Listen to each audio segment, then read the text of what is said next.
Just a quick reminder of today's schedule. Since this morning, Pablo kindly accepted to anticipate because we had a cancellation. And in the 2 p.m. slot, we have the TA session instead. Okay. And there will be some changes next week, but we plan to send you the schedule as soon as possible. So stay tuned. Pablo, the floor is yours. Okay. Thank you, everybody. Last talk of the week. So I'm gonna first give a little reminder of the things we talked about the last 2 days, and then I will give I think this hasn't started yet. I trust that blind. and then I will move on to discuss some work that I've been doing together with Jonathan and a postdoc in my group. Okay, which is related, hopefully flows somehow nicely from the previous lectures.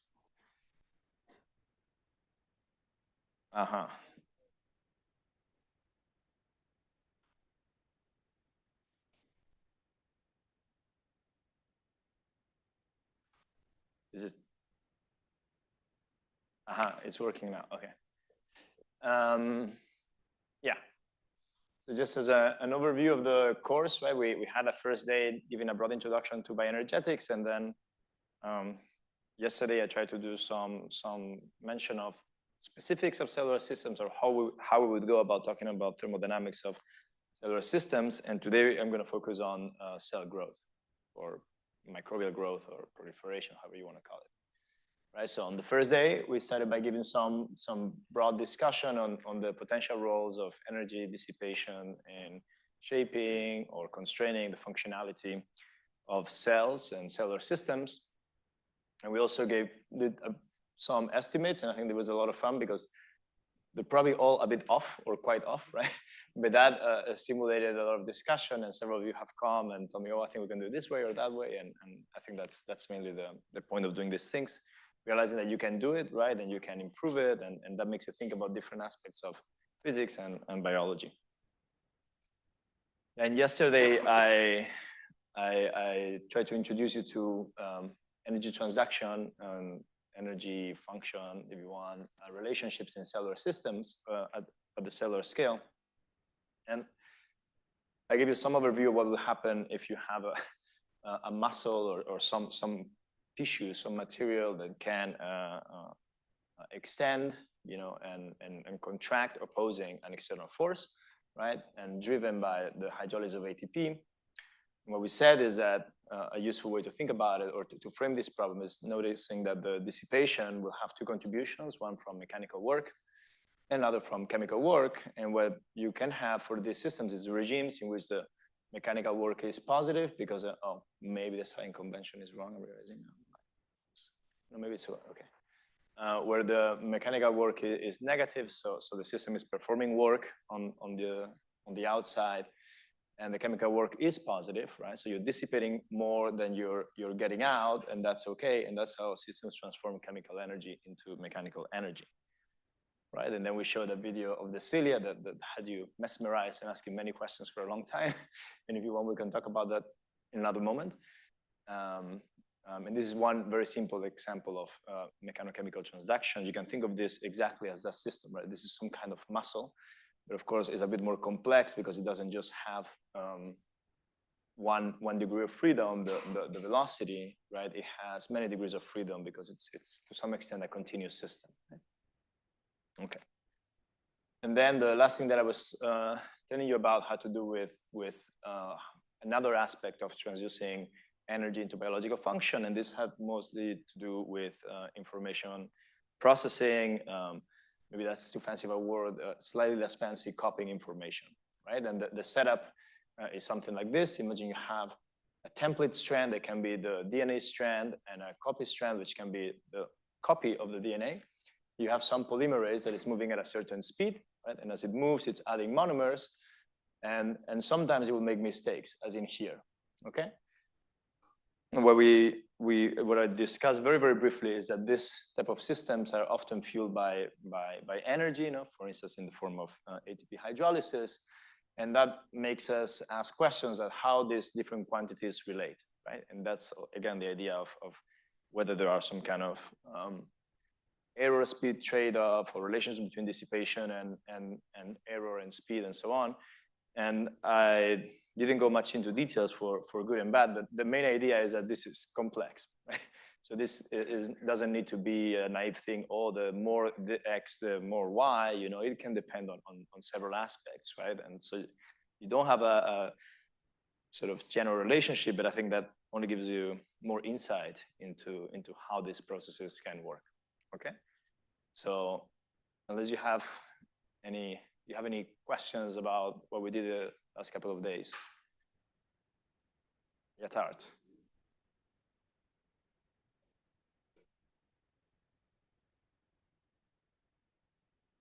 So I mean, I have to say I don't know much about DNA replication. Simone knows better than me, but for the case of translation, for example, we were talking the other day about the group of Mans Edinburgh. He's very carefully done experiments studying this, right? So studying how changes in speed, how changes in nucleotide concentration, changes in the template as well result in different, even templates with different error rates, different speeds and so on. So people are measuring this, yeah. It's maybe not the easiest thing to do, and it's not like a very popular topic, but some groups have done it and are doing it. Okay. Okay. So so it's 1 hour and 20 minutes. I probably don't have only have like 25, 20 slides, something like that, right? So I tend to go slow, but so you should feel free to interrupt, because 1 hour and 20 is a very long time. We finish early also, everybody will be happier, so that's good too. Now today I'm going to talk a bit about the energetics of microbial growth. I'm not going to do anything on the blackboard. This is going to be a more classical presentation. This work that I've done in collaboration with Jonathan, and by and large the work has been done by Tommaso, who is a postdoc in our group, who actually did the PhD with Massimiliano, who is here. Okay, and normally they have a sort of a lengthy introduction, but I feel like this lengthy introduction has already happened in the last 2 days. So maybe oh, look, you see, so I had to change the now I sound like a rapper. Why is the ratio between dissipation and growth? So the broad idea that we want to investigate is that, right? So we've discussed how different subcellular systems can have a relationship between dissipation and functionality, right? Copying information or performing mechanical work in the case of muscle or cilia or things like this, right?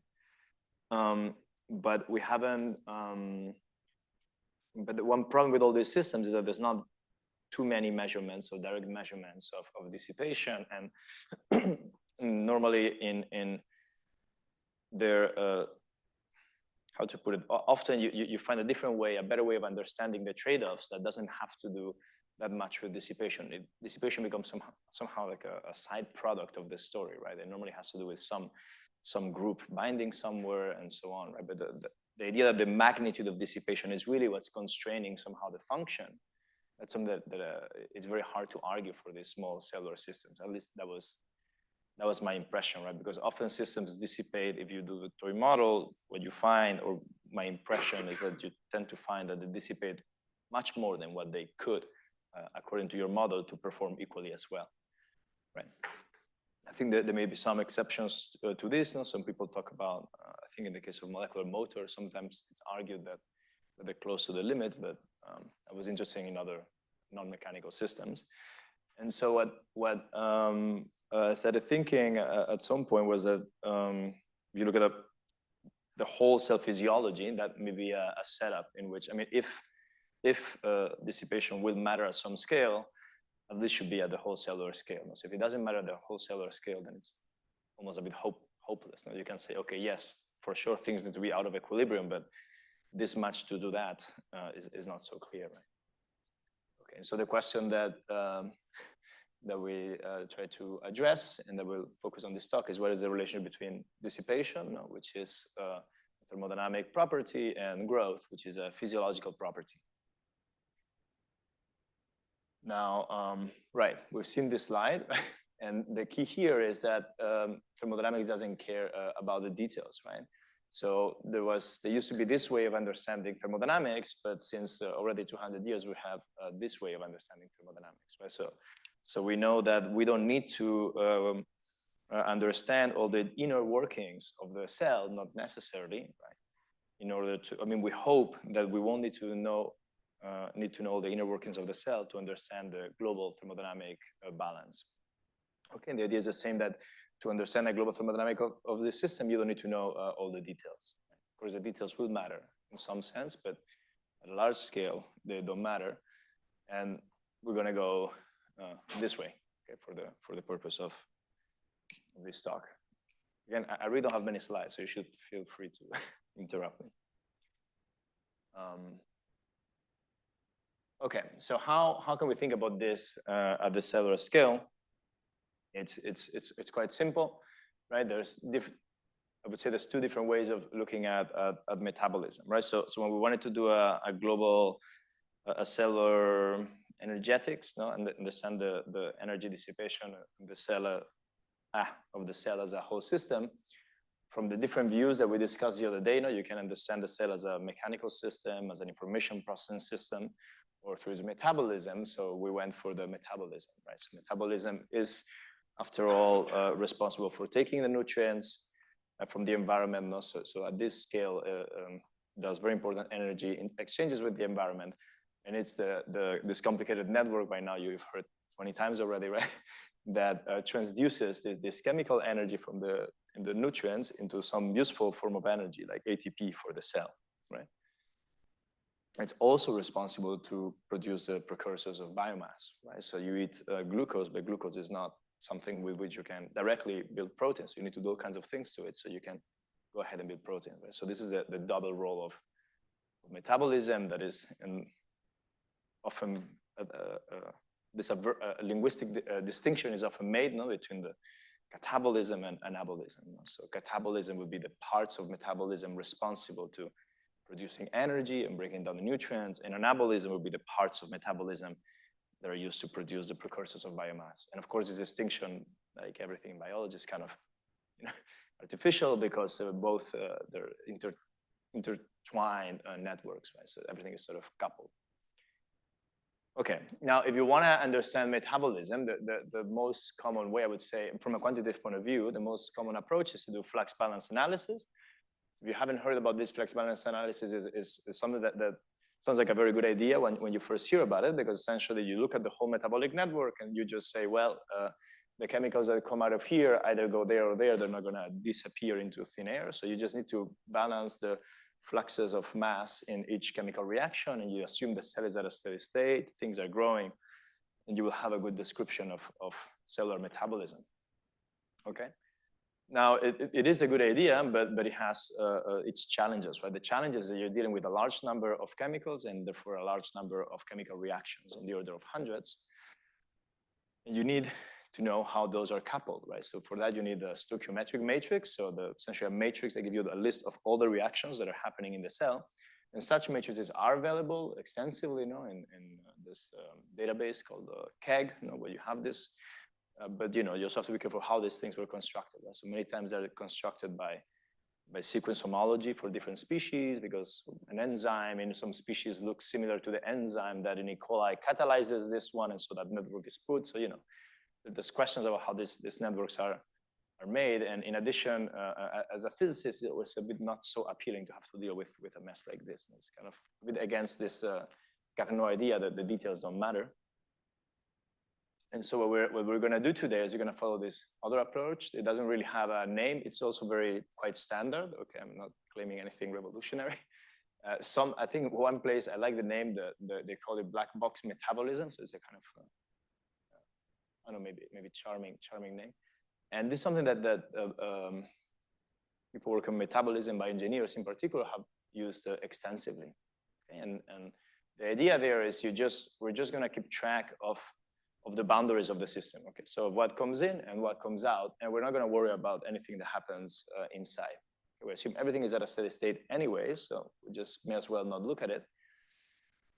And what you lose when you do that, well, it's clear, right? You lose all of that. Right? What you gain is also clear, right? So you gain that now you're only dealing with a handful of different chemicals, okay?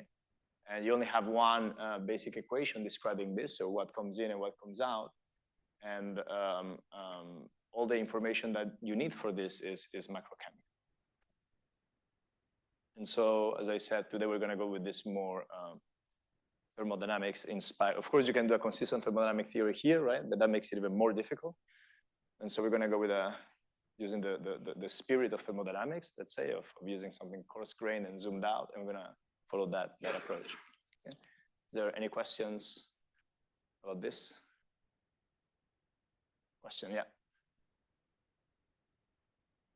At a more fundamental level, that the word flux balance analysis, that might generally mean the intake of glucose till the production of ATP or CO2 per se, or it also refers to the intermediates that keep forming and changing. So what is the exact concept we can correlate to with flux? Right. What flux? Right. So what's flux balance analysis exactly, right? So it's the second option that you said, right? So it's about it's essentially creating a model for the whole metabolic network so you could write a very simple chemical set, list of chemical reaction equations for all the chemicals in the cell, and then you say all of it is at a steady state, right? And then you would be balancing the fluxes of matter that happen in this network, right?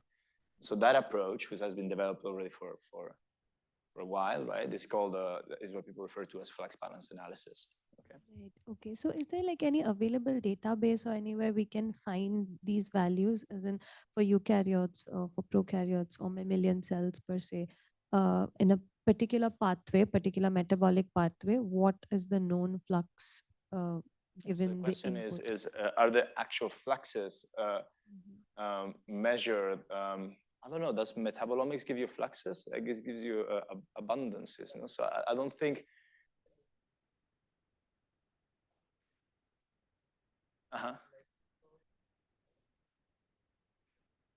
guess nobody has done like a full saying, okay, I'm going to see the fluxes of all the metabolites in the cell. And does it match what people get from flux balance analysis? That's a good question. So I don't know. Not for the entire network, for subparts, yes. Yeah, the network is well known, right? So this stoichiometric matrix, you can find it in, as you said, in KEGG, K-E-G-G. So that's a database where you'll find the network as well. It is well cross-referenced with other information of the enzymes. Thank you. Okay. One more question. Does it work? I'm just trying to figure out how to frame this question, but there's these anabolic reactions and there's the catabolic reactions. The anabolic reactions kind of build up the potential and energy of the cell, is it? And then the catabolic reactions kind of use the potential. Is this right so far? That would be the intuition, I think, right? And what we're going to show you, if we have time towards the end, we will see that we kind of can more or less formally recover this intuition. So people normally would say, oh, you have something that releases a lot of energy, and that's catabolism, and then something that uses that energy to build the cell, and that's anabolism.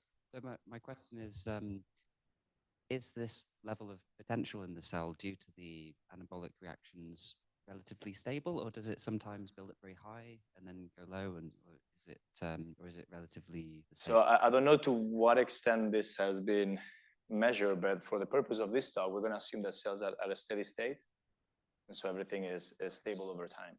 Because there was some discussion about how in transport of cancer cells, when they go into metastasis, they reduce their activity. Maybe there's less. I don't know anything about cancer, so I can't really comment on that. But yeah, I mean, I presume cells can adapt their metabolic activity in many contexts. Cancer, I'm not sure cancer would be the simplest place to look for that, but this will also we find a question, then we move on a bit. Yep. The model will also cover aggregation of biomass, right? The cell could grow. The black box. Right. So these models allow cell growth, right? So the way these models allow or embed or incorporate cell growth is because one of the chemicals that is produced, let's say, is biomass. So this is not really a chemical equation, right? Okay. In a cell at a given time, can catabolic pathways and anabolic pathways run simultaneously? They're always running simultaneously, right? Because you're always consuming energy and building biomass. Okay. Is it not like when they are low in, low in energy, they take up glucose and they run the anabolic pathway, and when they have enough things that they have built up upon, and then they switch to a catabolic. So I have heard about this. Okay, I guess I should qualify my statement. As I was saying before, I'm sure this depends on the context in which the cell is. Like I'm sure if you put, I don't know, E. coli in the freezer, then I don't know exactly what it's doing, right? Yeah. But if you put it with a lot of glucose in a minimal media, coli will grow and divide. And as it does, it's just it's continuously taking glucose to produce energy and building biomass. So both are running. Okay. So why I was asking the question is because there's a concept of metabolic plasticity or metabolic switch per se. So it's like the cells switch from an anabolic state to a catabolic state or catabolic state to an anabolic state. Okay.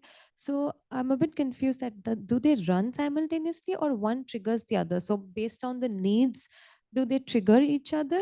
Or to the question, does anabolism and catabolism run simultaneously? Yeah, as in suppose so anabolism has, it's used up the ATP to build up a lot of, biomass in the cell. There is less of ATP and that triggers the next pathway. I mean, it's true that some cells, for example, plants can store,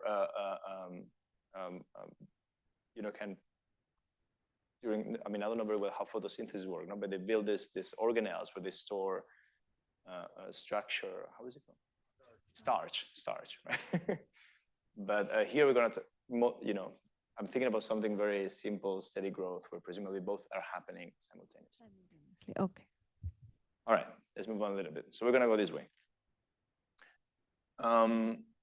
Now, you can, the thermodynamics of this is not too difficult, right? It's quite well, maybe it hasn't been written in a very clean way anywhere, but it's not hard to write it cleanly. And what turns out is that in the conditions of steady balance growth, so when everything is at a steady state and so on, you can have an accurate thermodynamic description either by looking at this view or that view. Right? So for example, to take into account the dissipation, you can either write it by keeping track of all the fluxes inside the cell, which is here represented by Fj, and all the chemical potentials of each of the components in the cell, and use a stoichiometric matrix. Or alternatively, you can just keep a balance of the heat over temperature, right? Which is a first proxy, let's say, for entropy production, and then include the chemical exchanges of entropy from between the cell and its environment. Right? And these two things should give you the same number, just that the difficulty for this one is that you need to keep track of all these things. So that's difficult. Whereas here, you just need to keep track of what comes in and what comes out. For the heat, something similar is true, right? So you can either keep track of all the fluxes of enthalpy happening inside the cell, right? If you're going this way, or you can just look at the enthalpy that comes in and the enthalpy that comes out. Okay, and that's what you do in this approach. And then in the case of mass, as I said, we're assuming that you're at a steady state. The concentrations are at a steady state, so they don't change over time. Let's say the concentrations of chemicals in the biomass, and that imposes at the whole set. If you seen from the outside, that imposes this constraint, which of course also exists in each of the local chemical reactions, but at the global scale, there's a constraint based on element conservation. Okay, and the idea here is that the same number of oxygens that go inside the cell need to either end up in biomass or leave the cell. Right? So there's the assumption there's no nuclear reactions in cells. There may be other things that are also conserved, but elements for sure should be conserved. Just 1 second.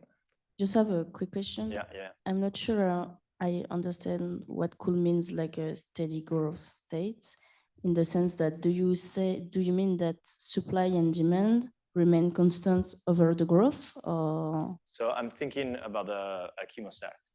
You put the cells in a chemostat or a turbidostat, and then the cells are constantly growing, you're constantly removing them, and you're constantly providing them nutrients.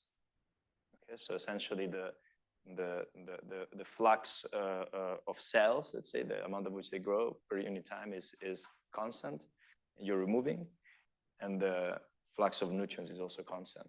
It's like an endless exponential growth. We know if you do it in batch, eventually this will saturate and nutrients will deplete and so on, right? But if you do it in a chemostat, then you can sustain this state for a long time. So the energy demand is fixed? The energy demand, the energy supply, let's say, it's fixed per unit time. So you have your media with some glucose. Maybe, can I? Yeah. A simpler way of saying it maybe is, and regardless of whether it's a chemostat or batch culture, the idea is that all the concentrations remain constant. So you're in a phase where all the concentrations of all the chemicals, proteins, and whatnot inside the cells remain the same. So there is no demand, like a particular demand, so in this sense, for the cell. Because like if the cell needs energetic demand, the cell will adapt all the metabolic pathway. And so if you say that all remains stable, then Right. there is no demand. There's no adaptation, let's say. There won't be like dioxic shift or anything like that. And another question.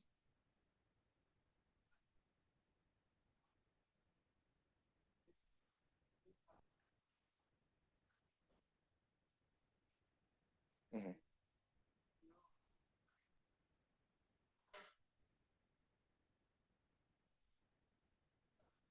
So the question, because I think the microphone wasn't working, is there a sense in which this index is either internal or external, right? I'm being very simplistic with the notation, right? Here, let's see. So here I'm thinking just about external, and here they're internal. But for the purpose of the talk, I'm not changing the indices. Yeah, because somehow I was wondering that if you just focus on the external things as you do on the right, then it would be the fact that you're at steady state simplifies the expressions on the left. So essentially, they're the same expression. Okay, that's what I'm trying to say. So if you have expressions not steady state, you have terms that mix, but on the pure steady state, it's just the same expression. Yeah, exactly. So these are basically equivalent mathematics. They're equivalent. Yeah. So the point of this slide, maybe that wasn't clear, is to show that you can have equivalent information from either approach, right? And that somehow motivates us to use this one because it's simpler, right? But in this slide, we're not doing the. We're not, in principle, you should have a different, let's say, notation for the external ones that you're somehow fixing than for the internal ones, right? And papers are, the papers were this done carefully, and you can find it there.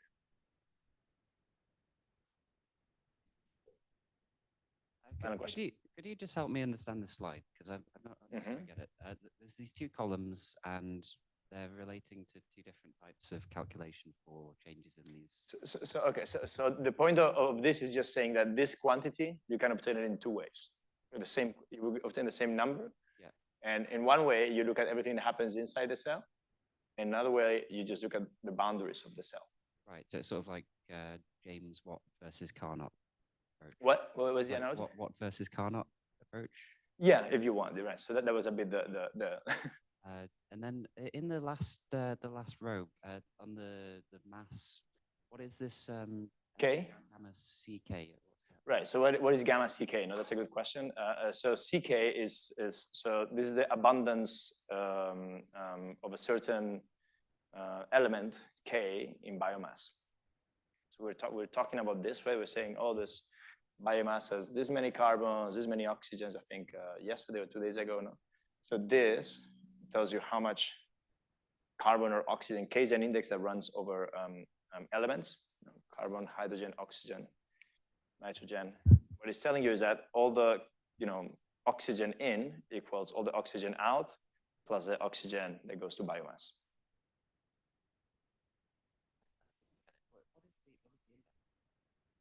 It's an index that runs over elements of the periodic table, right? So what it's telling you is, say K equals N, so nitrogen. Okay, what this is telling is that all the nitrogen that goes inside the cell must either flow outside of the cell or be in the biomass of the cell. It's just saying that there's no like nuclear reactions in the cell. No? So if you eat, look, if you eat a burger, whatever, right? So you count the amount of nitrogen that that burger has. Yeah. I mean, that nitrogen didn't go anywhere, right? It's either in you or, you know, I'm not gonna give the details, but. So I guess this term could be interpreted as the change of biomass over time. It's at a steady state. A steady state. A steady state, right? So it would be that you put into the biomass of a daughter cell, if you want. And the two sums before that, are they rates of change? Excuse me, the Fs. Yeah. So the Fs are they're fluxes. Yeah, fluxes. And so is CK also a flux? No, so right. So I should have been a bit more. It's not. So CK is not a flux. Gamma is the growth rate of the cell. CK is the amount, the concentration of element K. So the cell is growing, but the concentration is stationary? Yes. So what this means is you have, maybe, you know, this is good for next time I present this. So what the system really is, you have cells growing and dividing at a steady state, and you're removing the ones that are dividing. Right? So you have a constant concentration of cells, but cells are being produced over time. Yeah. So the concentration in your measuring apparatus, so there's this setup called a chemostat, if you want, right? So you have cells are growing, but then you're removing them as well. And new cells are growing. So the concentration of elements is constant, but you're pushing away. So there's like a flux out of cells, let's say. Okay. And so, and then I guess the lambda H is similar. And then my next question is, what is the capital S representing? Is that entropy? No, so that's a stoichiometric matrix, right? So that's the how many elements, chemicals of type I got changed in reaction J. Okay, so for example, I hinted at that. If you have ATP, right? So the index I runs over ATP hydrolysis. The index I runs over ATP, ADP, and phosphate, and J will be like 1 minus 1 minus 1. Something. Okay, and it's interesting that in the left-hand side you can quantify each of the three properties by just that, or that they're at least proportional to that change. And then the parameters on the left-hand side, the F, Fj, Hi, mu I. What is mu I representing? So mu I represents the chemical potential of chemical I. The flux of in reaction J. Okay, maybe I'm going to move a bit forward because so I don't want to go too much into the intricate details of the model because it's just not that interesting in some sense. But I can explain it to you more carefully later if you want. Okay. Lowercase s. What is that? The entropy gain? Where is lowercase? This lowercase s. That's the entropy content of biomass. So S. Which we estimated the other day. Inside S dot TOT. Is that entropy change? That's a total entropy production. Yes. Okay. All right. And that's negative or positive? It's positive. Right. Yeah. Entropy production total is always positive. That's one thing to remember from this talk. Okay, let's move on. I just have a quick question. Okay, just the gamma is a growth rate, but yes. is this a volumetric or massic growth rate? It's a number of cells. It's a per unit time. The units are per unit time. But this is the number of cells? Yes. Okay. So you assume n number of cells equals certain number exponential of gamma t. So as units of doubling time. So the size of the cells remain constant. We're assuming you have a large number of cells that are asynchronously dividing. So on average, you have some average size of the cell. Okay. Per unit biomass, if you want. Okay, let's move on. We can talk more about this later or tomorrow if you want. The reason I'm not, maybe I'm not spending too, I don't want to spend too much time, is because it's really not very, it's not that interesting in some sense. It's quite standard. Okay, so we went, you know, through a Q&A session. We went carefully over the model, more or less. And so what we did then is, okay, so we tried to get some data to fill this model, right? And so what Tommaso very courageously did is he started reading a lot of not very romantic papers, experiments of growth from obscure sources and so on for different microbes. And he was annotating what was the set of chemicals. We only kept experiments done on minimal media. He was keeping what are the set of chemicals that flow in the cell, flow out of the cell, the growth rate, temperature, pH, biomass yield, as well as all the fluxes that were measured in that experiment. Okay, and so in that manner, he could write this microchemical equation. It's not, too important what YGL is or whatever. Essentially, you're keeping track of what flows inside the cell and what flows out. And these things, you may as well think of them as the fluxes, right? They're really the yields of these chemicals, right? But since before I introduced fluxes, so we can think of them as the fluxes, right? So how much CO2, oxygen is consumed per unit time, how much glucose, how much biomass is being produced. So he annotated this. Oh, something happened. Do you have something embarrassingly written now?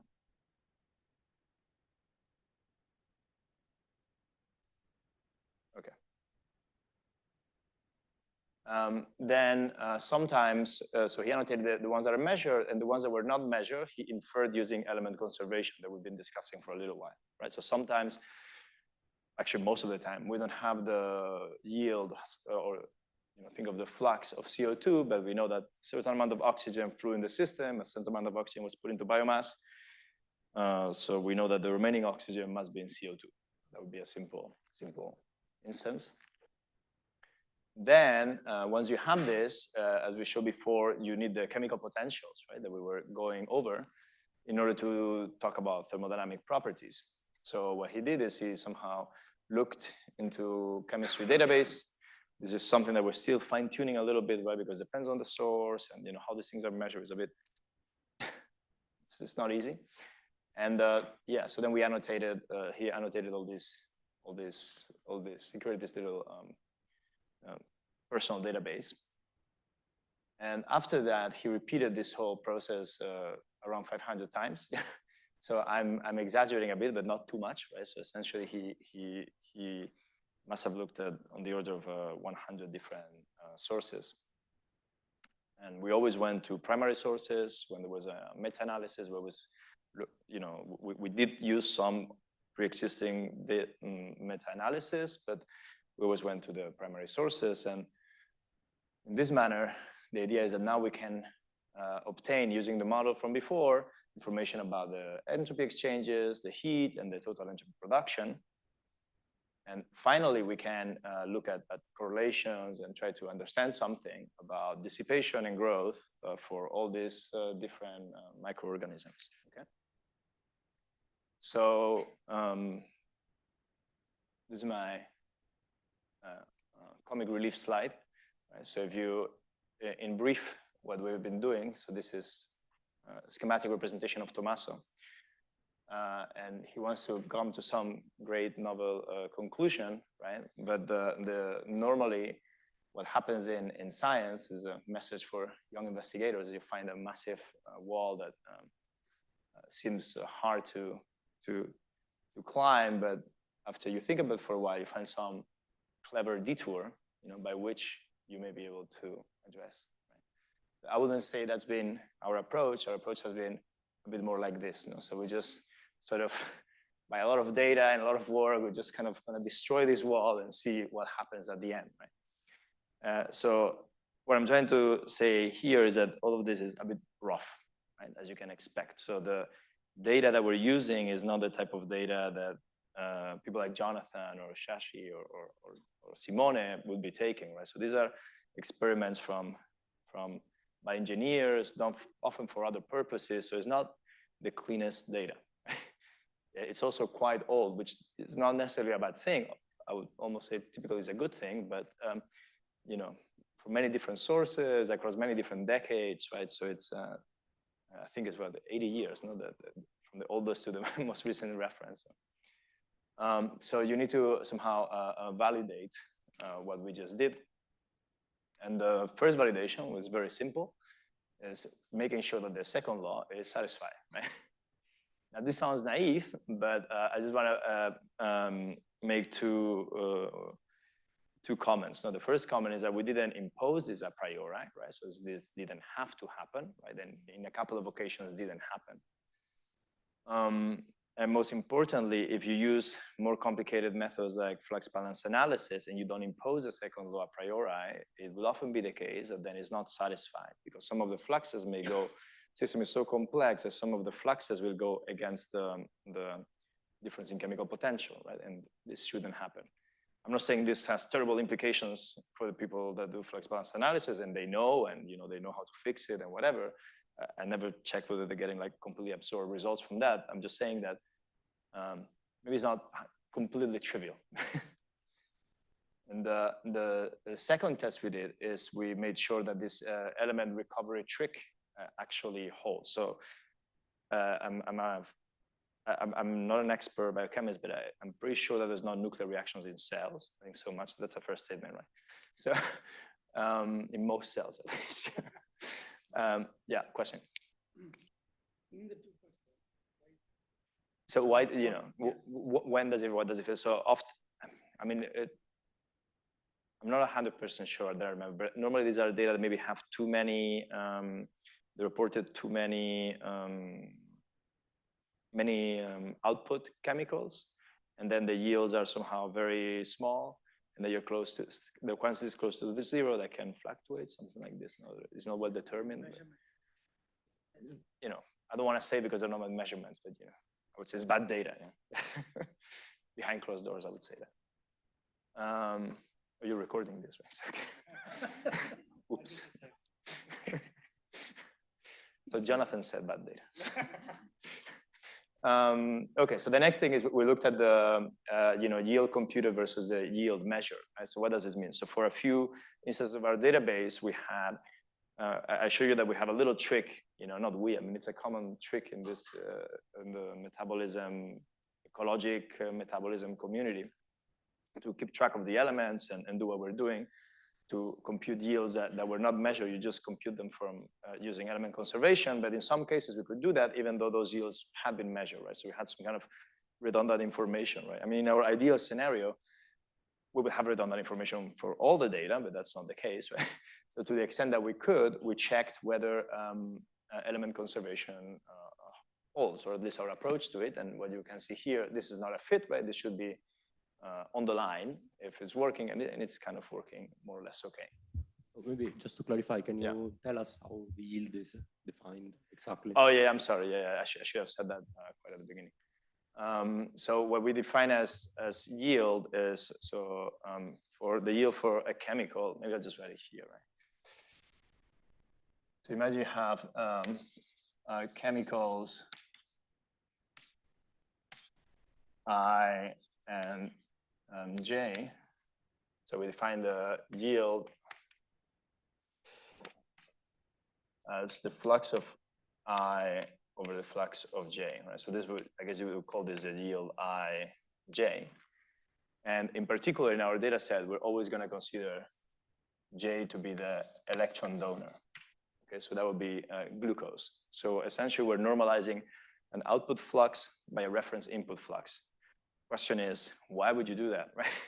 The reason that we do that is because there's a fraction of our data set that doesn't, that was not measured in a chemostat.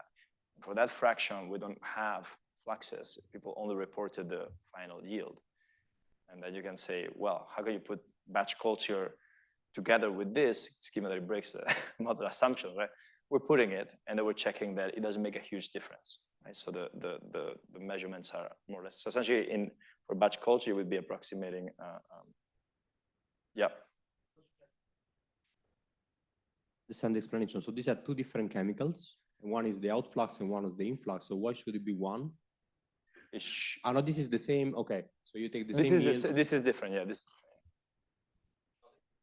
Yeah. Yeah, and Pablo, can you also explain how this number can be negative? It's so I sort of How the yield is negative. Yeah, because I can imagine something going in versus something going out, right? So this is like if you're negative, It's just that. both things are going in. Like you put a donor in and you put something else in. So you know, essentially, all the fact that there are negative yields and positive yields, it just means that some are products and some are substrates. Some are substrate. So I'm imagining since most of the numbers are positive, the products you have a sign convention where the products are give you positive yields, right? So again, so the fact that we have more here, right, just means that we have more instances with the products were measured. If the, you know, I don't remember the sign convention right now, but it would be. Yeah, that's fine. And then I'm imagining the small number that are negative are also things alongside glucose, for instance. Yeah. So I'm just wondering, does it make sense? Although again, I'm not sure about the sign. You know, right now I'm not remembering what we call negative and positive. I don't remember the sign convention. Yeah, because I'm just thinking, does it make sense to measure a yield for, you know, two different nutrients that you put in? No, of course it's then you, so I guess the metabolism people wouldn't call that a yield, no, because yield is normally for an output. We're just taking the fluxes and we're normalizing them by something, by one reference flux. Okay. We're using the word yield for shorthand, let's say. And just to make sure I hear. Yeah. Just to make sure. It's a flux in a chemostat, but in a batch culture, it's initial amount by final. Yeah, amount, right? That's And you can do a toy model. You know, like we've done a toy model of whatever, and you can have it show that it corresponds to doing some kind of time average of that plus right. Because also in a batch, it's not in this maximally growing condition all the time. No, it's not. Therefore, we also have some like that, right? So we also have a few data points in which it was growing exponential, was arrested during exponential phase, right? So there's some data like that, right? But there's more data not like that. And the one of which there is the most is chemostatic data. Okay. So in some sense, each one has a different definition of yield. Right? So, yeah. What's the implication of one of the chemicals being an electron donor? I just don't know. So I will talk a little bit more later of what it means to be an electron donor. Let's just say it's a certain chemical that we take as reference in all of them. Essentially, it's like the nutrient source. Right? And then just a quick question: what's the flux units? It says mole per mole. Is that like individual molecules or is it weight or? That's mole. So Avogadro's mole per mole. Is it a flux of the number of molecules? So how many CO2s per how many? Yeah, but not grams. Let's say. Okay. We're gonna move on a little bit more. So that was the first test.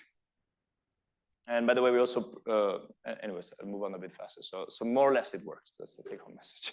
The next thing that we tested, the last thing that we tested, which is perhaps the most relevant, I think, is we compared the predicted heat with the measured heat. So what does that mean? Is about 100 or a bit more of our data, of the data that we parse, right, was measured in a calorimeter as well.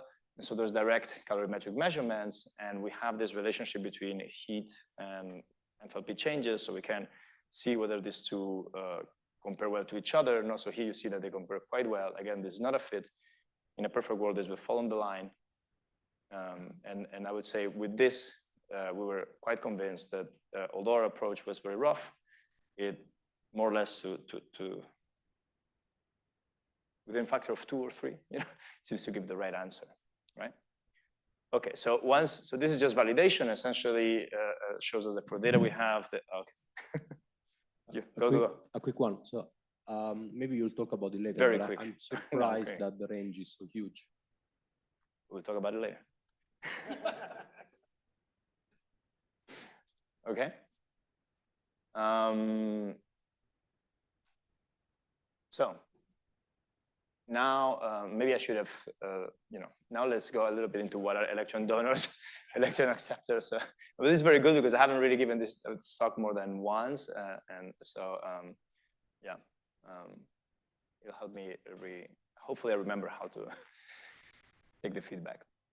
So the way we're gonna try think about metabolism is in this naive manner, right? So there's an electron donor that comes in, electron acceptor that comes out, biomass, heat and products, right?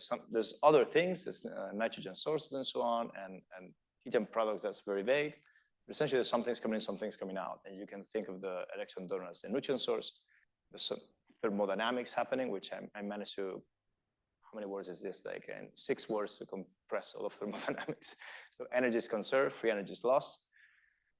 And we're going to define some quantities that we find useful. Okay, and this is important. So one is called the yield, and by yield hereafter, we're only going to refer to mean the biomass yield. Okay, so how much biomass is produced per electron donor consumed. Okay, we're going to define the dissipation in the following manner. We're just going to use dissipation for short in the remaining of the talk, but is a rate of free energy loss normalized by the rate of electron donor consumed. So you won't have the per unit time units because we're normalizing by input flux for the reason I said before. And then we're going to call the cost the ratio of dissipation to yield, which would be how much free energy is produced per dissipated per biomass. Okay, so the first thing we did is look at these two quantities, so how much is dissipated per electron donor, and how much biomass is produced per electron donor as well. And this is just to give you a flavor of the span of our data set. So as you see, we have multiple electron donors, glucose, formate, ethanol, etc. And then we have multiple electron acceptors. We are classifying them just for these plots in some groups, because otherwise it's very hard to visualize the data. Okay, so we're going to have CO2, oxygen, organic and inorganic, and the symbols represent the electron acceptors, and the color represents the electron donor. Just give me a second so I finish the slide and you can ask. And here you have the same, but in this case you have dissipation, okay, which is free energy loss per electron donor. And as you can see in both cases, the span is about 3 orders of magnitude. Okay, quick question. Yeah, so when you're getting the data, each data point can be replicated. So the question is, can each replicate, is data point be replicated with a similar organism? The answer is yes.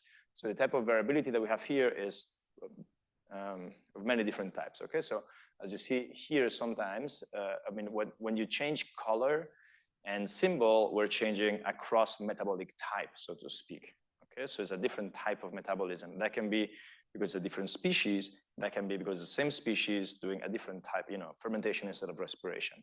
Now, within a metabolic type, there's also variability, and there's different reasons for that. One reason is, for example, you just change the growth rate for the same microbe doing the same thing. Another reason is you change the species, but it's doing the same thing. Another reason is you keep the species, but you change the temperature. You know, so there's all this type of. Another reason is the same thing, but by 2 different groups. Okay, so the sources of within type variability are many, right? And we will go over that in a little bit if hopefully we have some time. So what we did then is we just plotted these 2 quantities against each other, since they both span a large range. We plotted the dissipation against the biomass yield, and we saw that they're roughly linearly related. And that suggests that this, the ratio of these 2, which is what we define as a cost, is roughly conserved. And what I would like to highlight here is 2 things. So first, there is clearly a width in here, and I will talk about that later, right? So that's this width is normally spanned by, as you see, by the same color / symbol, right? So this we will refer to as within type variation, okay? And for now, we're not going to talk about that. We're going to talk about the across type variation. So what we're doing here is we're averaging for the same type, right? In a metabolic type, for keeping it easy, you can think as a set of electron donor and acceptor. It's not exactly that, right? It also includes the different nitrogen sources and so on, but essentially it's a different way, a different metabolism, okay? And here the sizes represent the amount of data. Okay? So this is a linear fit.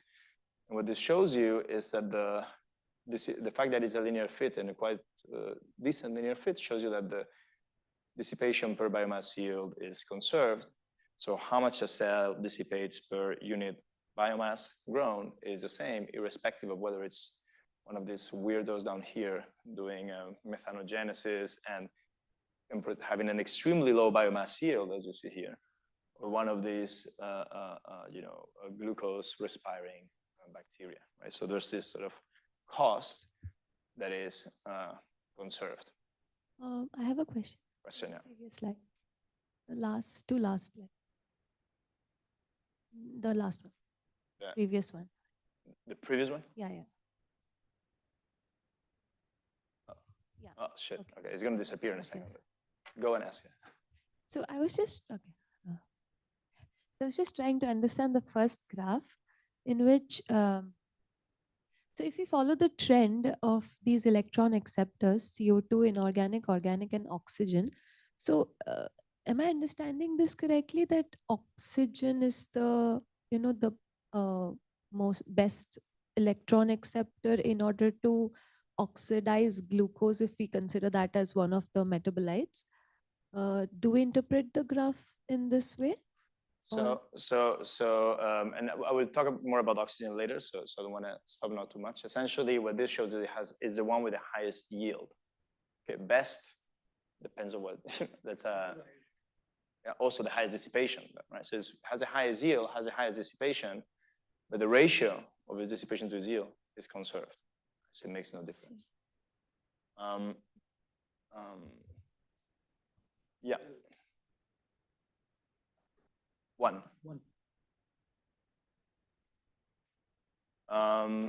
Not really. I mean, it's in a log-log plot, essentially, it's 1, so it's proportional, right? And why, I will try to tell you a bit more about it, but for now, it's just, I don't know. I don't think it's trivial. So I don't think it's trivial. Okay, I can look at it. I was wondering, because you define dissipation also for different elements. Elements? I mean, if you go back, like in the slide where you have like, also here, I mean, you have different colors. Sorry, now I'm going back, I think. No, it's fine. I was in the other. Okay. Different colors correspond to different elements, species, molecules. So how do you define a different dissipation for different species? For different chemical species? Yes. Okay, so that's it. That's an important question because it means there's a misunderstanding. So this doesn't mean, okay, my color symbol doesn't denote a chemical species. My legend denotes a metabolic type. So what I mean by that is the set of substrates and products of metabolism.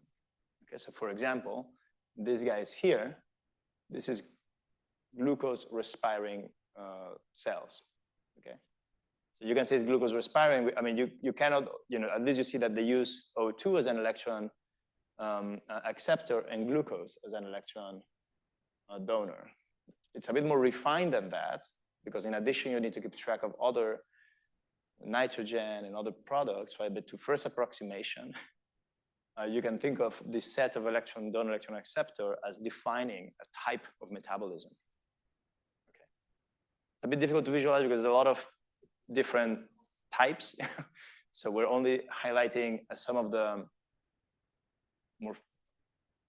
main ones. I think the ones for which we have more, I don't know, we had some criteria. I think the ones for which we have more data or something like this. Right here, when we say organic, again, it doesn't mean one thing. There's different electron acceptors, where we're just grouping them into the organic and organic. Right. So are we like trying to understand in the previous slide, are we trying to say that which one is more effective means of, metabolism breakdown? We'll go over that, whether it's more effective. The thing is that all these questions are a bit ill-defined if we just try to do them with the at this stage. Okay. So what we are showing here is we're plotting what we've defined as the cost, so it's the ratio of the dissipation per biomass produced. And what I'm trying to say is that, as you see, this quantity is not very variable compared to other characteristics of this cost, which are due to the substrate and the product intake. So you can decompose the dissipation in these different terms.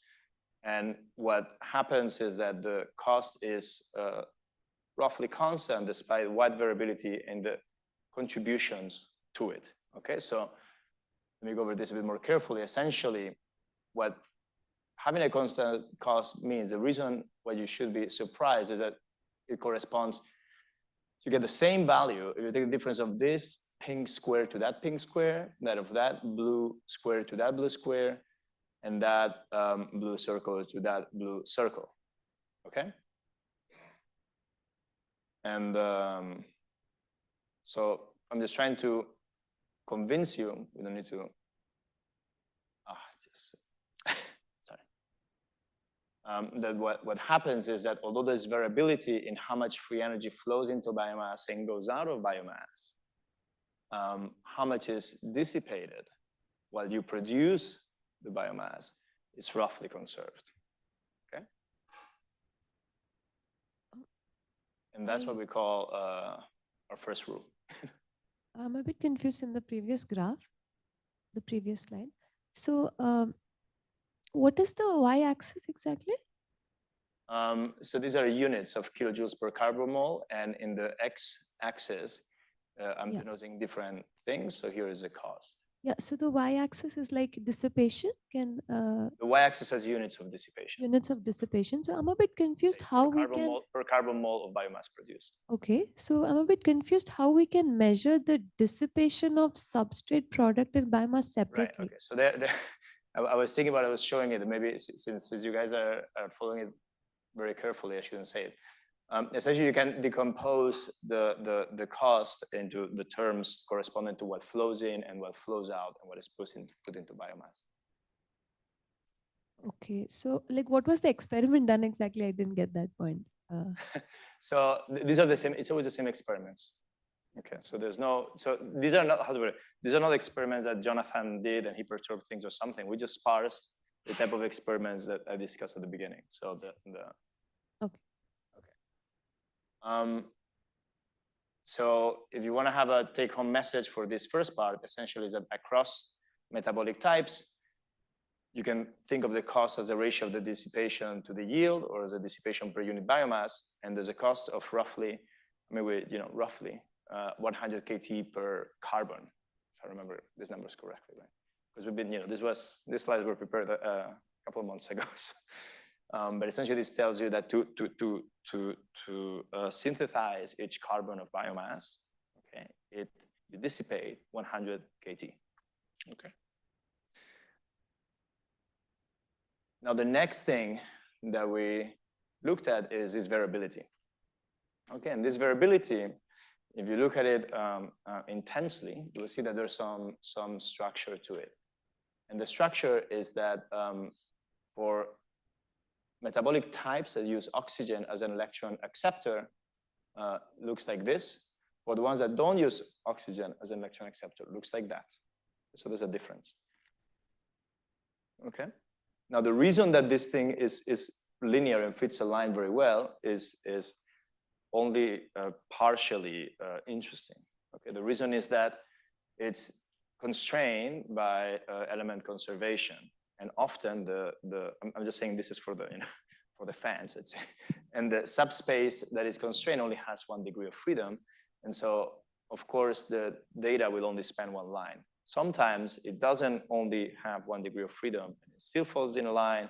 Sometimes you perturb the temperature and it roughly falls on a line.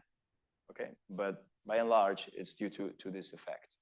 Okay, but what is absolutely not a priori clear is why for metabolic types that use oxygen, you have this very distinctive slope.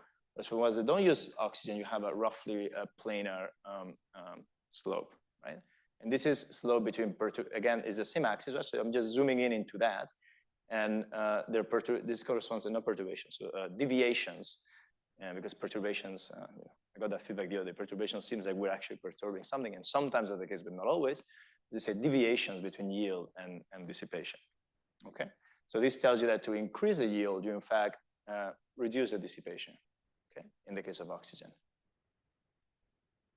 So you can, well, this looks a bit like a mess, but you can put all this data together, right, and look at those slopes. So now it's center, right? So we don't have it spanning the whole graph, and now we're just going to look at the within variability. So that's like something common when you analyze data of different types. First you look at across, then you look at within. So now it's within variability. As you can see, there's this slope and that slope, right? You can separate them by oxygen, not oxygen, and oxygen has this very negative slope. Non-oxygen has a roughly flat slope. And there's some outliers that we can talk about, maybe not now. Because in this I really need to look carefully at our notes because they're kind of relatively odd metabolism. Okay, so there's clearly something special about oxygen. Okay, and what this shows you is that there's some kind of trade-off, if you want to call it, or trade-in, because it's not like the more you grow, the more you dissipate for oxygen for these deviations, but rather you reduce your dissipation by increasing the yield, right? Okay, so in brief, so you have some time, so maybe I can actually say the more new things or new understanding of it. We have tried to establish two rules, if you want, of metabolism. One is that across metabolisms, across metabolic types, if you want to use our lingo, there's a roughly constant cost for synthesizing biomass. And within metabolic types, what you find is that deviations in yield, they reduce the dissipation in oxygen. Yes? So far, you haven't said anything about growth rates. No, we looked at that as well. Yeah. And these are not correlated? No. I mean, we've looked, I mean, of course, they put the entropy production. Okay, so that's, we have a lot of side little things. So if you look at the entropy production rate just for the ones that were grown in a chemostat, which is a substantial set of our data, and you plot that against the growth rate, right? What you will see is that it roughly grows linearly, which, it's not too fun. Could have been more fun, but yeah, sure. Yeah. Probably you did that, but do you try to make scary when somebody says that? Do you try to make sense of this number? Because I think you can. So cells are, to a first approximation, made of proteins, and you can think, what's the average carbon content of an amino acid? And we've spent a lot of time making sense of this number. So so one can do what you're saying. What's the carbon content of an amino acid? Whatever. So that will give you a different term in our view. That's not really the dissipation. That's the free energy content of a cell. The other thing is how much free energy you dissipate to synthesize that amino acid. Yeah, that's what I was saying. Okay, so not the bond, but how much? Yes. So people have done that for a long time, right? There's different estimates and different ways of estimating something like what we're talking about. Right? They're all a bit obscure, I would say. And normally So what I'm saying is, if you we get a higher number, let's say we get a higher number if we compare it to what people. I guess what I'm saying is, essentially, if you translate transcription and translation, just thinking about the cost of transcription and translation of a protein, and then you divide by the carbon content of protein. Right. So, okay, so maybe that would be nice to do, to just look at transcription and translation, which I think we haven't done like that. What we've done is we've done something a bit. That's the simplest way, and that should be the main contribution. Right? This is the part that I'm not so sure, right? I mean, there's many other things happening other than transcription and translation in a cell that will dissipate, in particular, running the whole metabolic network. Yeah. And there's estimates that would say that these two are about comparable, but so we've looked at a lot at these estimates. Normally, what we find is that we tend to get this number is always larger than what other people have reported. I think the ones that is closest maybe is actually from the measurements from Matthias Heinemann. I don't remember, but it's yeah. Okay. Yeah. Yeah. So I was first wondering, could you assume that different metabolic type yields have different growth rates? In some cases they do. In some cases they don't. So across our data, So we've also looked at that, for example. We looked at how the growth rate relates to the yield of biomass, for example. And so we didn't see anything in that relationship. Okay, and then another question. So I don't know how much it can be relevant, but do you think that in some extent you could compare your result to Kleiber's law? We thought about it too, right? And you know, I mean, of course, these are all inspirations to our work, right? But Kleiber's law in some sense it's a bit simpler than what we're saying, I would say, you know, because it's well, simpler and not so simple, no? So it's different. Here we're looking at how much you, well, it's a bit related, no? Because we're saying how much you dissipate by how much you produce. No? Kleiber law is normally about resting metabolism, not about you have a cat and a cow just hanging out and breathing, right? These are growing systems. So it's a bit different. In our case, we don't find any anomalous is too fancy, any non-linear scaling.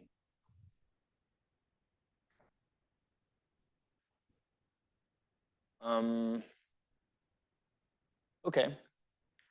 So what else can we do? So this is our last way of thinking about this. So we were thinking about this, and we've been talking about how dissipation is a sum of fluxes times forces. And what we've done is not inspire, but we've used the published knowledge of Massimiliano. So Tommaso luckily he had done his PhD there. He's we should, to really understand this, you need to decompose it in terms of independent terms. Otherwise, you know, you're saying all these differences are you know, they're always preserved, but what you're comparing is not independent. And in short, what you can do is decompose the entropy production rate into independent fluxes and corresponding forces, right? And our constraint, as I said, comes from this conservation of elements, right? Now, when you do that for our data, okay, for the data that we parse, right? By and large, we only have two different, well, I would say, I don't know if in like half or of the data or 70% of the data or something, we have, I don't know, but in a large fraction, we mainly have two independent terms. One has to do with the electron donor, one has to do with the biomass synthesis. Okay, so essentially you have, this is E missing there that makes everything a bit confusing. No? So this is supposed to be the flux of electron donors. And this is something like, let's say, the chemical potential of electron donors, but not really. It also contains all the other, you know, it somehow contains the stoichiometry of the equation. Okay, so the fact that elements are conserved, as well as the chemical potentials of other components. And this other term has to do with biomass synthesis. And there's, you have the growth rate times the biomass density times a force as well, which has to do with the biomass free energy, but not only, it also incorporates all the other terms. And I would say this is our cartoon representation of that. No? So you have dissipation is some cycle that is going. And the fun thing here is that you see this term have concrete signs, right? And this is, again, the same idea of energy transduction. This is not imposed a priori, right? This just comes from the analysis. You can, you know, it's tempting.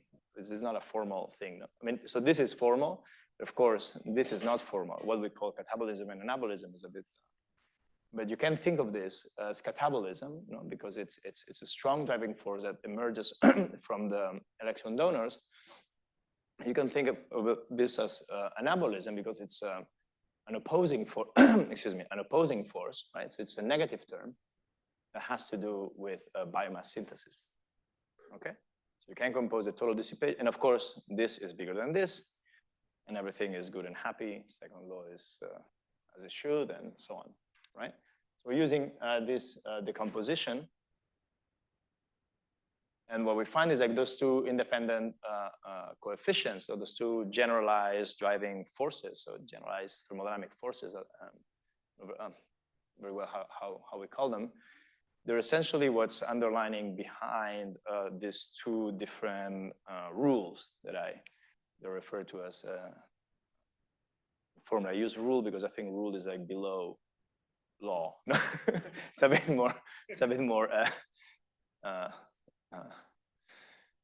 It's a bit less less clean. No. And the idea is that if you look at the biomass yield and how it relates to just electron donor force, right? So this just has stoichiometry and free energies. You find roughly the same linear relation, okay? So that goes a bit in the direction of what Vijay was, just want to finish the sentence. In the direction Vijay was saying, like, so what causes this? We will never get a molecular understanding from what we're doing, right? Because this is completely black box. But essentially, you can say that the electron donor force is what's within our data, right? You can ask what is it causing it, and it is mainly due to the electron donor force. And Vijay has a question. Yeah. So this is the yield. So I was wondering, in the previous slide, you had the forces and the fluxes. Typically, you do some linear expansion following on Sagar in irreversible thermodynamics. Can you check? So actually, that's we haven't done. So we haven't done formally. We haven't done it. No, here we're just taking it from data, right? Yeah, but yeah. No, I said one could, and you know, if Tomasos is long enough, that would be the, or maybe today with Simone. I don't know. That's what I would like to do. It's not very. It's a very simple model, right? So it's not anything too crazy, but it would be nice to do a simple linear expansion around, even around the steady state, right? Because it's already far from steady state, so it would be a perturbation. So imagine you have a chemostat, and now you're going to do linear perturbations. I don't know why you would do that other than because you're a physicist and you want to see, you know? You do linear perturbations around this steady state of the system, right? So we're going to see how it responds, right? We haven't done it, but one could do it. I mean, there's no reason even a linear thing should be valid. There's no reason. Absolutely. No, so because you're perturbing. Well, I mean, okay, I'm not an expert on these things. Maybe Simone must be, I don't know. So, but I don't know what is the general claim about perturbations around a non-equilibrium steady state. If you do linear response or a non-equilibrium steady state, whether I don't think there's a reason why on-cycle relations need to be satisfied. No, because there's no way that you're doing second derivatives of free energy anymore. But yeah, there's no guarantee. Massimiliano knows. He's saying he doesn't. There's no Sagar, no, because you're perturbing. There's no free energy which you're taking a second derivative. So. No, I was wondering, can you actually measure some proxy of the fluxes and the forces in the non-equilibrium steady state and see how they depend? That's doable. Experimentally, that's doable. That's doable. Exactly. That's. Yeah. I don't think so. I don't think any. Okay. So as a physicist, to me, it's very appealing. Right? For biology, I think it's not maybe so, you know, so appealing, you know. But and so I don't think anybody has taken it too seriously. All this can be done. Huh? It's appealing. Okay, and as I was saying, the second rule, it just essentially is just telling you that this biomass resisting force, if you wish, because it has a negative sign, it's essentially the same as this coefficient that we got from doing the regression in there. Okay? And so as you see, when you have oxygen, you get this quite large value. When you don't have oxygen, you get this much smaller value. So then you can go actually to look at this expression of RB and say, but what is it that gives this particular number here, right? And, you know, essentially what you're looking at is a sum of different terms, right? And some terms have to do with biomass, another term has to do with oxygen. And in fact, the term that's associated with the most one has to do with CO2, I think, right? So there's something about if you want to know mathematically what part of the expression of RB is the one that gives about this size, is the part corresponding to the free energy of CO2. Okay, so that gives us some, sure. I think I clicked again, no, delay. So that gives us some kind of a bit deeper explanation perhaps into the origin of these two rules. And what it singles out is the difference of oxygenic metabolism, right? So the second rule singles out oxygen metabolism being really, really peculiar. And this suggests that there's something in the chemistry. I mean, and we're really, I mean, like we've looked a lot. I've looked a lot into trying to falsify all of this, right? Because it seems that this relation really just emerges from stoichiometry and chemistry. So if you, and we've even tried to say, oh, is it just about the free energy of the electron donor, right? So what if you just put the free energy of the electron donor? Then it's not so good. So it's not that, it's a mixture, right? It's a mixture. And of course, as you start removing things, it gradually gets worse and worse and worse and worse and worse. Maybe one final thing about oxygen is that, again, thanks to the paper from Massimiliano, now we could use this decomposition to compute the thermodynamic efficiency. So they introduce a nice notion of thermodynamic efficiency, which here we're in a, utmost populist way, we're writing an equation with drawings. By and large, for our data, it just has to do with the term that I refer to as anabolism compared to the term that refers to as catabolism. It's not always like that, right? Because we're using the actual definition, and sometimes, for a good chunk of our data, there will be other terms down here that go where the generalized force goes with the generalized flux, right? And all of those go down there. I think in the numerator, we always only have this one, I think. Maybe there's one exceptional. But anyways, you can use a definition of efficiency, which is a good thermodynamic definition of efficiency. And what you find is that this way. So although oxygenic metabolisms have a strong resisting force, if you want, right? They still have the highest thermodynamic efficiency by a stretch. So they're thermodynamically very efficient. What does that mean? We don't know. Right? Is it appealing? Yes. Oh, they're selected because they're more efficient. Sure, we don't know, right? The truth is, of course, we don't know. But what I've been trying to show you is that if you change metabolic types, right, and these types can be changed in two different ways. They can be changed by changing the species, right? And a different species does a different thing. Or they can be changed because the same species does different things. So one can be thought more as an evolutionary difference. The other can be as a plastic response to environmental changes. You have somehow a constant cost, and the other that is controlled somehow by the stoichiometry and free energy of the system. And the other result that I'm showing you is that although oxygen has a strong opposing force to anabolism, if you want to simplify a bit, it still has the highest thermodynamic efficiency. Okay. So again, I have a question. Yeah, let me just put this here because this is the last slide. And so let me just read the summary again, but I think I just went over it, right? So the different species dissipate the same, right, per unit biomass, different metabolic types, I should say.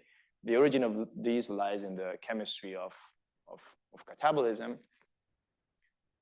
Oxygenic metabolism is opposed by a larger force, but despite this, they're the ones that have the highest thermodynamic efficiency. This is the last slide, so thank you. Question? Yeah, the previous slide. Previous slide. Yeah. So, wait, I have to be patient.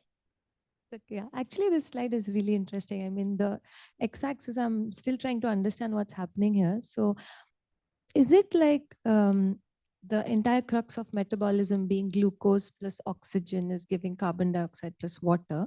So are we trying to say that... Sorry, say that again, I didn't hear it. I mean, glucose plus oxygen is giving carbon dioxide plus water. I mean... I heard that, but I didn't hear what you said before that. So what's it? I mean, the entire crux of metabolism being this formula, and then... What? The crux of the metabolism. I mean, the point of metabolism being, you know... So sometimes that's what metabolism, some metabolic types do that. Right. The majority don't do that. Right, the oxidative form, if we concentrate on that, and if it's, you know, if this is the form.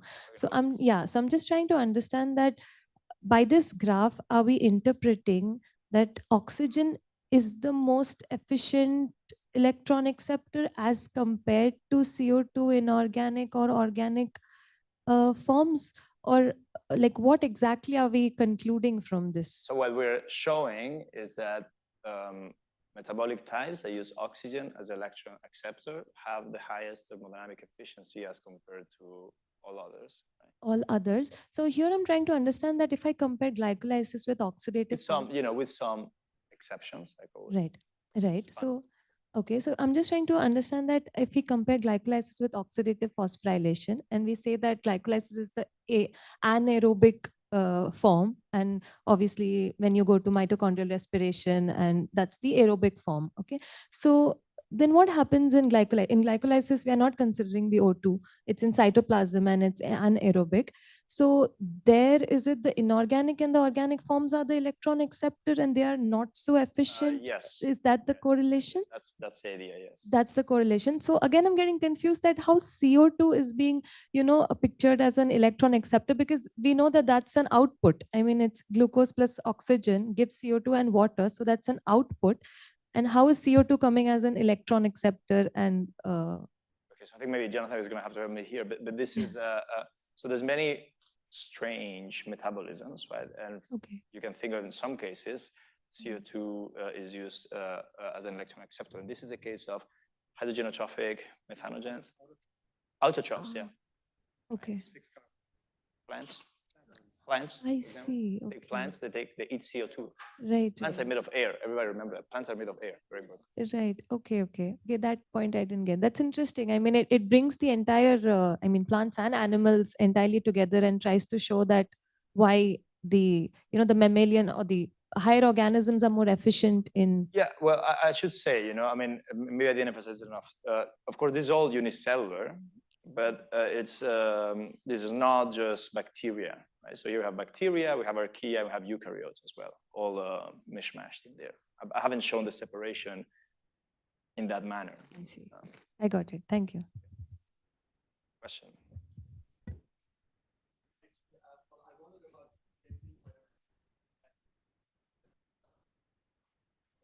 No, we're sorry. Maybe I answer just to this first.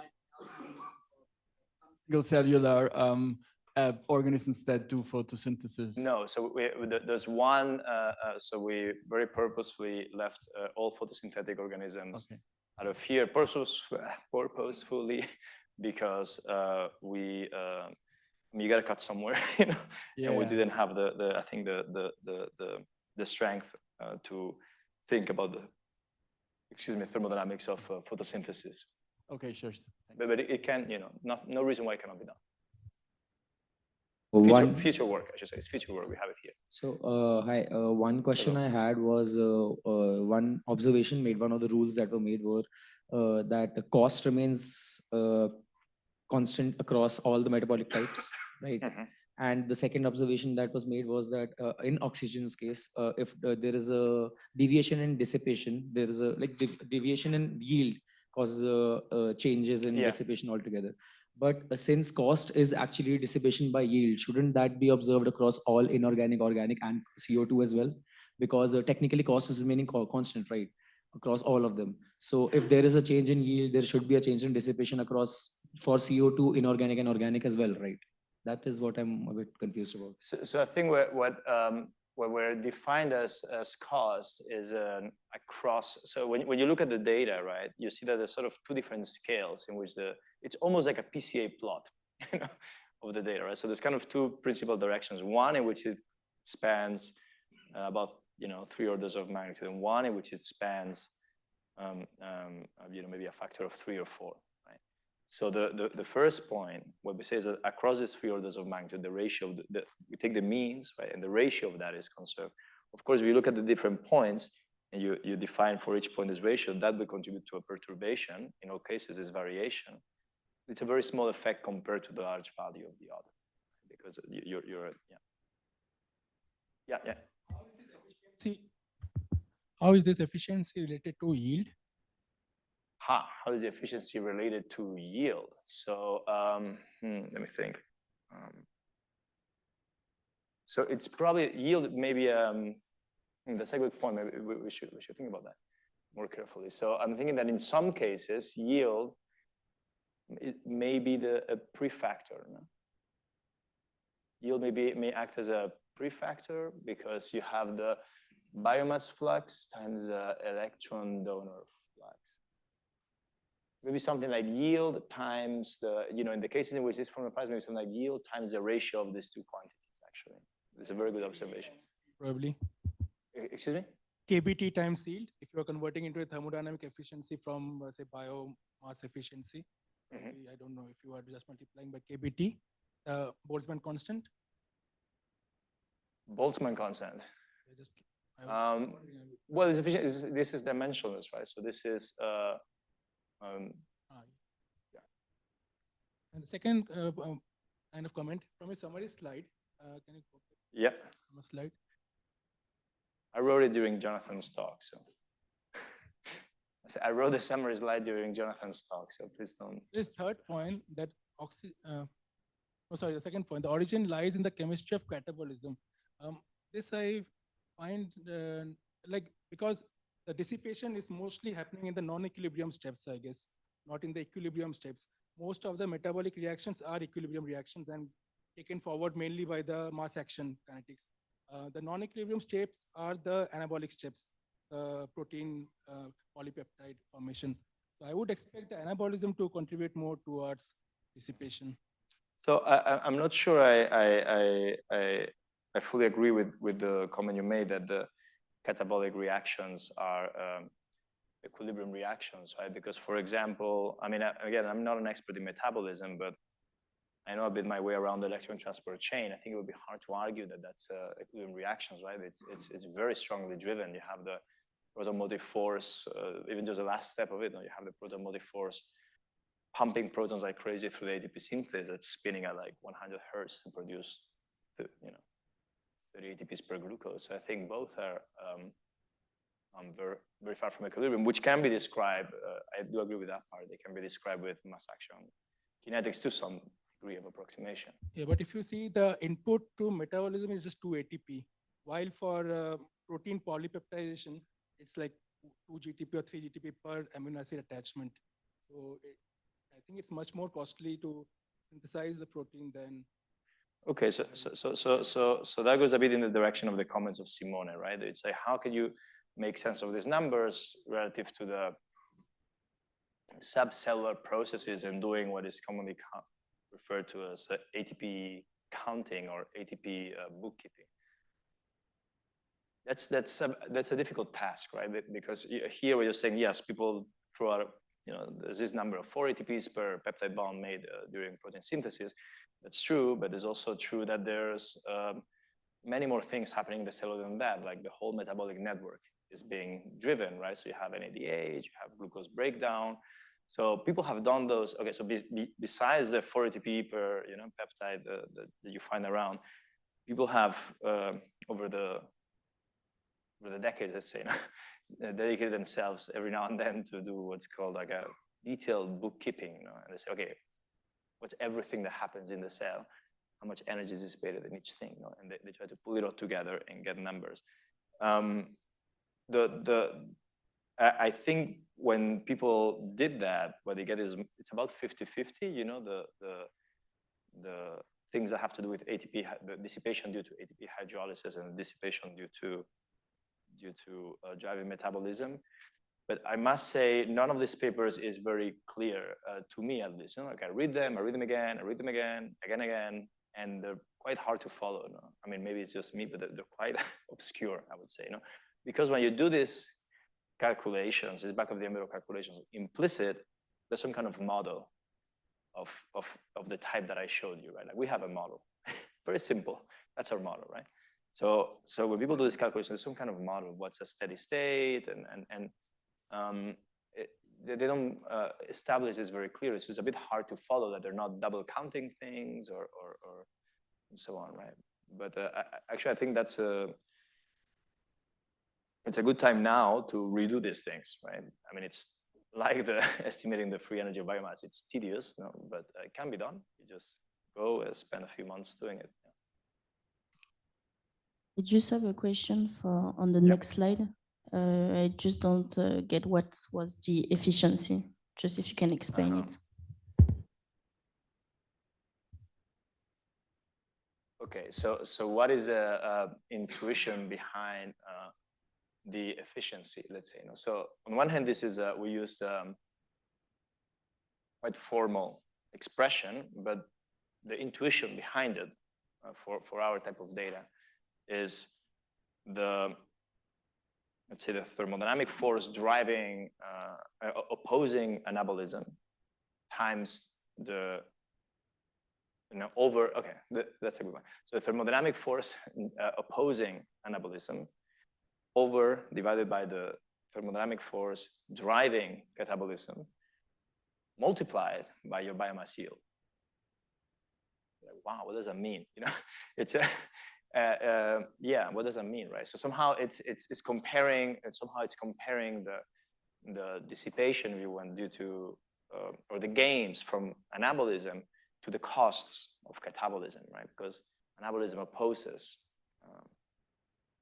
dissipation in some sense. So here you have biomass per dissipation. So it would be like biomass per electron donor over driving, opposing force to biomass over driving force of electron donor. So there is no dissipation anymore to calculate the efficiency? The numerator is like a dissipation term, and the denominator is also a dissipation term. So you're comparing two types of dissipation. You remember when we did the motor thing, right? Mm-hmm. Like maybe it's easier in this slide. Or in this slide.